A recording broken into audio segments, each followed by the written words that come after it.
Good evening, my students. In the lesson 54, we are going to talk about the defense. This game is a very well-known, famous game that is played between two chess giants, Efim Geller and Max Euwe. Max Euwe was a world champion in chess, and you will see a wonderful example of the defense.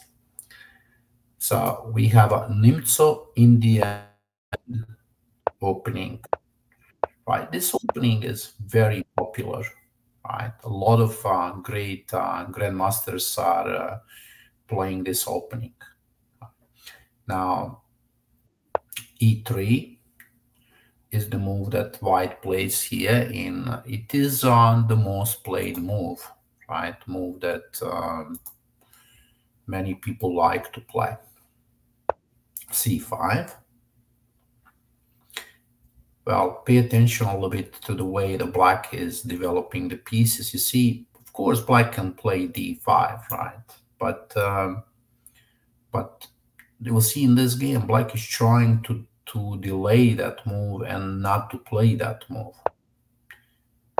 A3, and yeah, the idea of Nimzo Indian defense is to create those double pawns.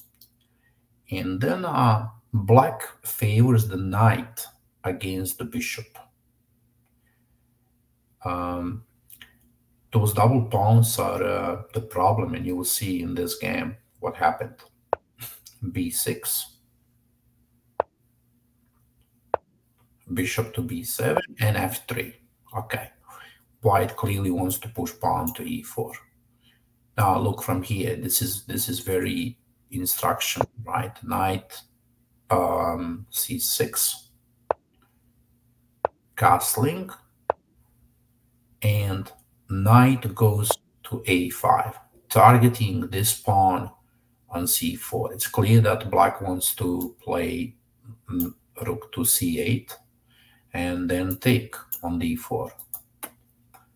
e4. White wants to push the pawns forward in the attack. Well, look at this move. Knight e8. Max Euwe plays this great move, knight e8, and basically it stops the attack for a moment. Knight g3, c takes, c takes. Now, what do we have? Look, we have white attacking on the king side, right? It wants to basically crush the black king. There is not much protection here for a black king, right? So the attack is going to be very strong. So what do we do in those kind of situations? Well, when the attack comes on the king side, you need to do something on the queen side or in the center. And look at this move. So you are counter-attacking now, attacking the pawn on c4. Pawn f4, pawn takes, f5, and here Max Euwe played the move f6. Rook a4. Look, rook is coming into the attack. It's going to be really strong attack. Now, this is an important moment, right? You don't touch anything on this side. You can get crushed, you know, if you try to stop right with h6 or something like that, right? So what Max Euwe is doing, bringing the pieces to the other side and attack. Look, that's now attack on this pawn.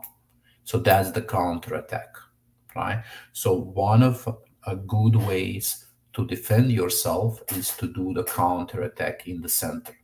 Now, why this move? Well, it's keeping white busy, right? So now white cannot go with a queen h5 because this pawn is attacked, and white needs to think about that pawn. So white plays e5 to protect the pawn, but there is this move knight e5, right? Because there is no way to take that knight. pawn takes, and now again a beautiful way to defend. Knight takes on d3, removing that important bishop, because that bishop could checkmate us, right? And then this attack is happening, but the world champion figure out that it can run away from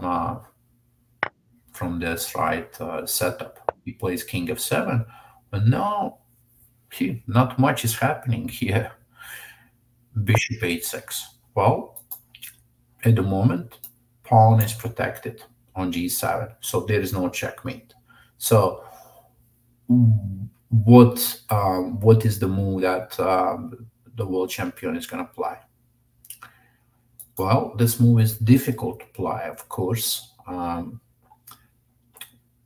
World champion wanted to play rook c2 to attack on g2, but there is this attack, right? So you cannot go to c2. Well, black plays on a move that we call in chess deflection, right? So deflecting the rook, I mean the queen, and now rook c8.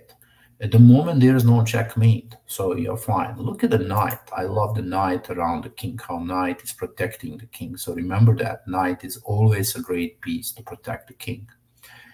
And here, white played rook c1, back, and then queen b3, and the next move is queen f3 and checkmate on f2, rook g1, or a lot of different checkmates there.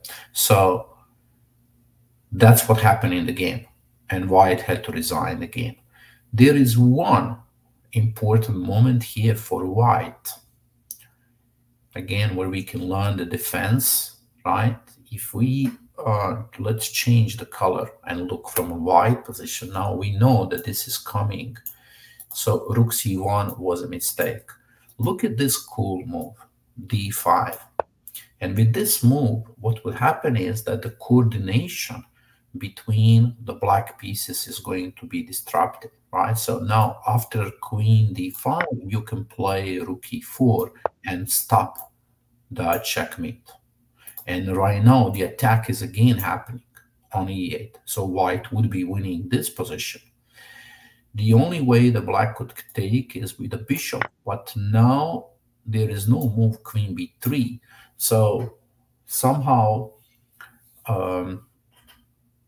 white got this extra move, right, to protect the king, and perhaps even a chance to save the game, because white is still a rook up, right? So that was a better way to defend the king.